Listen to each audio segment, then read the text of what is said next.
회사 선배에게서 전화가 와 담력 시험하러 드라이브 가지 않을래? 라는 이야기가. 둘 다 좋아하는 나는 신이 나 텐션이 올라가면서 차가 오기를 기다렸죠. 선배의 차가 내 아파트 앞에 도착했고 조수석에는 선배의 여친인 노부코 씨가 있었습니다. 뒷좌석 문을 열자 내 텐션은 최고조로 올라갔습니다. 그곳에는 노부코 씨의 친구인 요시코 씨가 다리를 꼬고 앉아 있었습니다. 요시코 씨는 나보다 2살 연상으로 작고 동안이지만 세련된 여성. 하지만 이야기를 나눌 때는 뭔가 모든 것을 꿰뚫어 보는 듯한, 계속해서 상대를 놀리는 듯한 미소를 띠죠. 하지만 불쾌하지는 않습니다. 무엇보다 매력적이고 내가 끈질기게 구애하는 여자입니다. 노부코 씨의 말로는 육감이 강하고 영감은 물론 예지몽까지 꾼다는. 특별히 미인은 아니지만 옆에 있는 것만으로 빨려들 것 같은 스타일. 나는 너무 좋아서 용감하게 차에 올랐습니다. 선배가 말하길 그리 멀진 않은 산속 폐촌에 간다는 것. 나는 그런 것보다 요시코 씨에게 달라붙는데 필사적이었죠. 그러는 동안 폐촌 입구 근처에 오래된 단독주택에 도착합니다. 거기서 요시코 씨가 언제나처럼 사람을 바보 취급하는 듯한 미소를 머금은 채 나는 차에서 기다릴게. 라고 합니다. 그 말을 들은 노부코 씨도 뭔가를 느꼈는지 차에 남기로 하고 결국 남자 둘이 그 집으로 향했습니다. 현관 미닫이문은 물론 자물쇠도 채워져 있지 않아서 간단히 안으로 들어갈 수 있었죠. 좁고 낡은 2층짜리 독채. 현관을 들어가니 좌측 벽면이 부엌, 그리고 칸막이 없이 거실, 부엌 맞은편 벽면 중앙쯤의 계단. 하지만 왠지 묘한 느낌이 들었습니다. 생활감이 있는 겁니다. 외관은 당장이라도 무너질 것 같은데 안은 비교적 깨끗하고 고민형이나 카펫 같은 게 조금 아까까지 사람이 있던 것 같은 기척이 떠돌고 있습니다. 분위기의 찜찜함이라고 할까요? 나는 처음이었는데 이 폐촌은 비교적 유명한 신명 스팟입니다. 그런 곳에 사람이 살고 있다고요? 실내는 바깥보다는 따뜻하고 아늑하니 노숙자라면 산다고 해도 이상하지는 않은 걸까요? 선배도 같은 생각을 하는지 얼굴을 맞대고 하얗게 질려선 나갈까? 하고 현관으로 향하려던 때 삐걱 하며 계단에서 소리가 났습니다. 반사적으로 돌아보니 계단에 10살 전후의 여자아이가 서 있었습니다. 여자아이는 무표정하게 우리를 봤죠. 우리는 놀라서 일단 집 밖으로 나가려 했는데 그 아이가 큰 소리로 2층을 향해 엄마! 하고 부르기 시작합니다. 우리는 서둘러 밖으로 나와 차로 뛰어들었습니다. 경찰에 전화가 가서 체포된다. 그런 느낌으로 선배도 서둘러서 차를 출발시키려고 했습니다. 하지만 거기서 요시코 씨가 괜찮아. 여자애가 있었지? 라고 하네요. 나와 선배는 서로 마주보다가 동시에 요시코 씨를 봤습니다. 그런 우리를 보고 요시코 씨는 정말 즐겁다는 듯 까르르 거리며 웃더니 괜찮아. 그 여자애는 살아있지 않으니까. 분명히 여자애가 그렇게 소동을 피웠는데 집안에 불도 켜지지 않았고 소음도 나지 않습니다. 한 번 더 보러 갔다 와. 여전히 즐거운 듯 요시코 씨가 말했죠. 요시코 씨에게 그런 말을 들으면 그렇게 하지 않으면 안 될 것 같은 기분이 듭니다. 선배와 둘이서 다시 집으로 갔더니 아까와는 딴판인 황폐한 집. 카펫도 고민형도 그곳에는 없었습니다. 요시코 씨는 언제나처럼 변함이 없습니다. 나와 선배는 말없이 정신이 나간 상태. 노부코 씨는 그런 우리를 생글거리며 보다가 선배와 운전을 바꿔서 귀로에 올랐습니다. 선배가 말하길 요시코 씨와 노부코 씨 둘은 여러 가지 재미있는 에피소드가 있다는 것. 요시코 씨와 만난 후로 확실히 이상한 체험을 몇 번 한 것 같습니다. 이래 발단은 내가 여동생에게서 들었던 상담을 회사 선배에게 이야기한 것이었죠. 상담 내용이란 동생의 남친 주변에 계속해서 불운이 계속되고 있다는 것. 남친의 직장 내에서 일어난 사고, 그의 형의 교통사고, 엄마의 병, 아버지의 좌천. 내용적으로는 서로 관련은 없고 불행한 우연이라고밖에는 말할 수 없지만 여동생이 신경 쓰인다는 건 남친의 집에 귀신 같은 게 자주 목격된다는 겁니다. 그는 본가에서 사는데 개방적인 가풍으로 남친의 다른 친구들의 아지트가 되어 있다는 듯. 지금까지 그의 친구들과 남친의 누나가 목격했다고 합니다. 제 여동생과 남친은 약간 불량기가 있는데 녀석은 좋은 놈이기도 하고 진지하게 결혼도 생각하고 있다고 전부터 들어서 힘이 되고 싶어 오컬트를 좋아하는 선배에게 의견을 구했죠. 선배는 나는 그런 이야기는 좋아하지만 아무 능력도 없어. 그러면서 그 자리에선 끝났는데 밤에 선배에게서 전화가 걸려와서는 주말 밤 시간 좀 비워둬. 만나게 해줄 사람이 있어. 여동생도 데리고 오고. 라는 이야기. 선배 말로는 영감이 강한 여사친이 있으니 조언을 받을 수 있을지도 모른다는 거였습니다. 그게 바로 요시코 씨였죠. 약속 당일 밤 시간은 저녁 7시를 지났던 것으로 기억합니다. 계절은 초여름 따뜻한 날이었는데요. 여동생과 함께 선배의 차에 올라 조수석에 있던 선배의 여친인 노부코 씨를 소개받았습니다. 그리고 요시코 씨를 데리러 가기로 합니다. 노부코 씨와 고등학교 때부터 친구랍니다. 가던 도중에 노부코 씨가 요시코 씨의 능력과 지금까지의 오컬트적인 체험담을 이야기해 주었습니다. 요시코 씨는 영감이 강하다는 것, 가벼운 예지 능력도 있어 예지몽도 꾼다는 것. 선배가 일 끝난 요시코를 태워서 그대로 남친 집으로 갈 거야 라고 했습니다. 한동안 차는 패션 빌딩이 늘어선 일본 최대의 도시 한복판을 달립니다. 그리고 그 거리를 대표하는 패션 빌딩 앞에 요시코 씨가 서 있었습니다. 막연히 TV에서 본 영능력자 스타일을 상상했던 저는 맥이 풀리고 말았습니다. 차에 올라탄 사람은 작고 귀여운 여자였기 때문이죠. 그 빌딩 액세서리숍에서 점장을 하고 있다는 요시코 씨는 옷 입는 센스도 좋아 무엇보다도 얇은 옷 안으로 들여다보이는 가슴골에 눈이 멈춰버렸습니다. 이런 사람이 영능력을 가지고 있나? 의심스러울 정도로 의외의 스타일이었습니다. 모두가 모여 문제의 남친 집에 도착한 시간은 밤 9시 근처. 산 옆에 어두운 주택가였죠. 남친 집에 도착하자마자 요시코 씨가 2층 창문을 가리키며 말했습니다. 저기 여자가 서 있어. 금발 같은 긴 머리에 아직 10대인 요즘 아이. 그리고 여동생을 보더니 너 같은 계통의 여자아이야. 하지만 조금 더 어릴지도? 그것을 듣고 여동생이 가벼운 비명을 질렀습니다.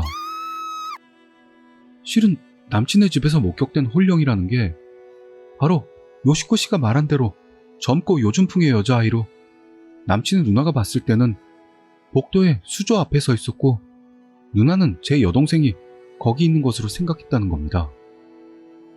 하지만 이 이야기를 제가 선배에게는 하지 않았으니 요시코 씨가 알고 있을 턱이 없죠. 그리고 요시코 씨가 가리킨 창문은 여자애를 봤던 수조가 있는 복도 쪽의 창문이었던 겁니다. 차 안은 요시코 씨와 노부코 씨를 빼곤 모두가 소름이 맥시멈까지 치솟았습니다.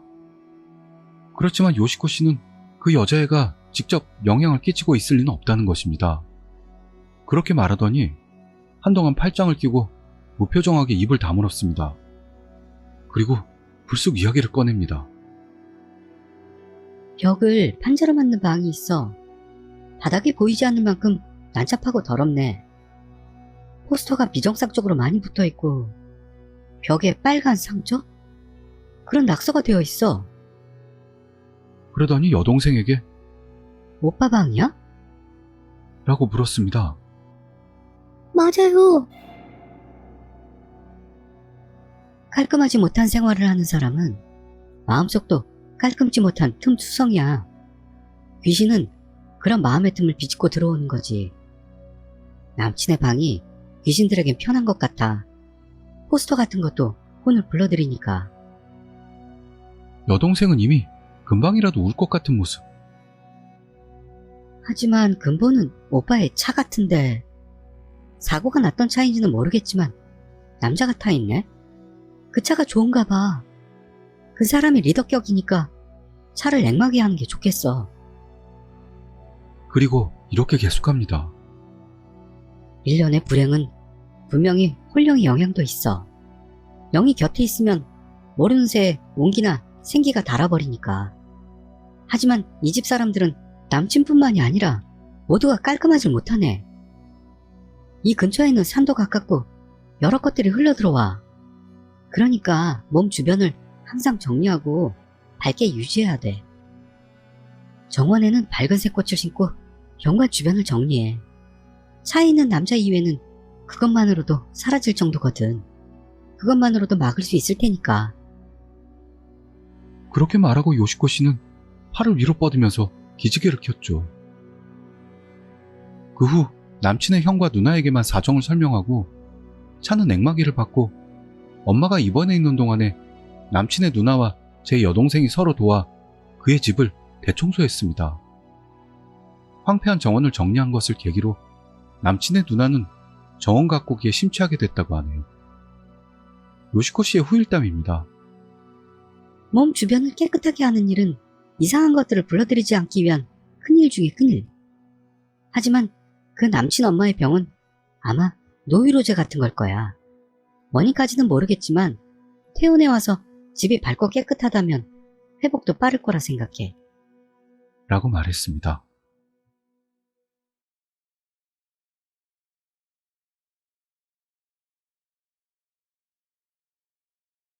저는 차박이 취미인데 쉬는 날 전날 등에는 적당히 훌쩍 떠나 차박을 즐긴다는. 다른 사람들이 본다면 저거 뭐 하는 짓인가 하는 짓을 하고 있습니다. 경찰이 말을 걸어오거나 어린 놈들이 차 안을 들여다본다거나 해서 장소 선택에 상당한 고민이 되긴 합니다만, 작년 여름쯤 오늘은 어디서 잘까 하며 슬슬 돌아다니던 중 산속에 폐허처럼 변한 전망대가 있고 거기 주차장에 트럭 기사들이 차를 대고 자는 걸 생각해내고 그곳에서 차박을 하자고 생각하며 달려갔습니다. 주차장에는 역시나 트럭 2대가 서 있었습니다. 구석 쪽에 세워져 있는 트럭과 거리를 두고 주차장 한가운데 가로등 아래에다 차를 세웠습니다. 뒷좌석을 젖히고 그 위에다 모포를 깔고 졸릴 때까지 휴대전화를 즐기다가 그러는 동안 깜빡깜빡 졸기 시작하더니 이내 잠이 들었습니다. 얼마나 지났을까요? 갑자기 잠이 깼고 목이 말라서 앞좌석에 있던 가방에서 마실 것을 꺼내려고 일어나는 것과 동시에 갑자기 뒤쪽에서 따닥 하는 작은 돌이 부딪히는 소리가 났습니다. 반사적으로 뒤를 돌아보자 이렇다 할 아무것도 없어서 벌레인가 생각하고 그대로 음료수를 마시고 잤습니다. 새벽 4시 반쯤 잠이 깨고 화장실에 가고 싶어져서 차에서 내렸습니다. 낡은 전망대라 바깥에 화장실이 없어서 어쩔 수 없이 건물 뒤로 돌아가서 오줌을 두고 있는데 트럭 문을 닫는 소리가 났습니다. 마침 노상방뇨도 마치고 깼나 생각하며 차로 돌아가고 있는데 앞쪽에서 트럭에서 나온 듯한 저와 같은 또래의 안경을 쓴 남자가 어제 잘 못 자지 않았어요? 무서웠죠? 라며 말을 걸어왔습니다. 저는 무슨 말인지를 몰라서 응? 뭐가요? 하고 대답했더니 어라? 몰랐어요? 하며 놀랍니다. 지금부터는 그 남자가 말해준 이야기인데 그 사람이 트럭에서 DVD를 보고 있었는데 제가 오더니 주차장 한가운데 차를 세웠답니다. 트럭이 아닌 일반 차라서 커플인가? 생각하며 계속 DVD를 봤다고 합니다. DVD를 다 보고 잘까 생각해 뒷좌석으로 가려고 했을 때 아무 생각 없이 제 차를 봤더니 차의 보닛 앞에 여자가 서 있었다고 합니다. 여친인가? 뭘 하고 있는 거지? 하고 자세히 봤더니 보닛에 손을 얹고 차를 미는 느낌으로 서 있길래 뭔가 기분 나쁘다고 생각했다는 겁니다.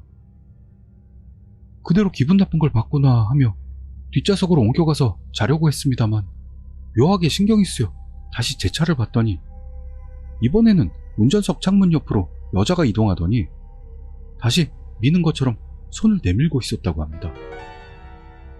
우와, 저거 뭐야? 생각하며 잠깐 눈을 뗀 사이 이번에는 조수석 옆으로. 이거 큰일이야. 위험해. 소름이 돋으면서 계속 바라보고 있었더니 여자가 순간 그 남자 쪽으로 머리를 휙 하고 돌리길래 당황해서 몸을 숙였다고 합니다. 한참을 몸을 푹 숙인 뒤에 이젠 괜찮으려나 하고 봤더니 여자는 사라졌다는 이야기. 그 뒤로는 더 이상은 무리라고 생각하고 뒷좌석으로 옮겨서 잤다고 합니다. 진짜 못 봤어요? 엄청 무서웠는데? 그러고 보니 뭔가 이상한 소리가 났을지도. 그렇죠? 빨리 차 좀 보러 가는 게 좋지 않아요? 손자국이라도 찍혀있을지 모르잖아요. 그렇게 말해서 둘이 제 차로 가서 봤더니 손자국은 전혀 없었지만 보닛 앞쪽 끝부분? 그쪽이 살짝 움푹 들어가 있었습니다. 뭐야 이거? 하면서 멍해져 있자 뒤쪽을 보던 남자가 뒤에도 뭔가 기스가 있어요 라고 해서 가서 봤더니 분명히 엠블럼 위에 작은 돌이 부딪힌 것 같은 작은 상처가. 둘이 이거 뭐야 무서워 어떡하지? 이야기하는데 다른 한 대의 트럭에서 아저씨가 내려서 우리에게 다가오더니 한마디 합니다. 여자 얘기지? 이야기를 들어보니 아저씨도 일반 차가 오길래 드문 일이다 생각하면서 꾸벅꾸벅 졸고 있었다는 이야기. 그러다 제 차를 봤더니 여자가 창문 옆에 서서 차 안을 들여다보고 있었다는. 어디서 왔을까 싶어 주차장을 둘러봤지만 다른 차량은 없어서 아, 저 차에 탔던 여잔가? 생각했다고 합니다. 아저씨는 특별히 이상하다고는 생각하지 않고 계속해서 보고 있었는데 갑자기 여자가 휙 하고 옆으로 돌더니 성큼성큼 다른 한 대의 트럭 쪽으로 걸어가기 시작했다고 합니다. 그러자 이번에는 트럭 앞에 서서 물끄러미 앞유리를 올려다보는데 으아 싫어 여기까지 듣던 안경 쓴 남자는 얼굴이 창백해졌습니다. 제가 네? 그 사람 그 다음에는요? 하고 물었더니 기분 나빠서 그냥 잤어 라는 이야기였습니다. 저는 이 지역 사람이지만 그런 이야기는 금시초문인데다 두 사람도 자주 이용하는 곳이지만 그런 건 처음 봤다고 합니다. 참고로 어떤 사람이냐고 물었더니 머리가 길고 바짝 마른 사람으로 치마를 입고 있었어 라는. 두 사람은 제가 아는 사람 아니냐고 물었습니다만 전혀 기억에도 없는 모습이었습니다. 그 뒤로는 차박은 하지 않습니다. 수리비도 많이 들었거든요.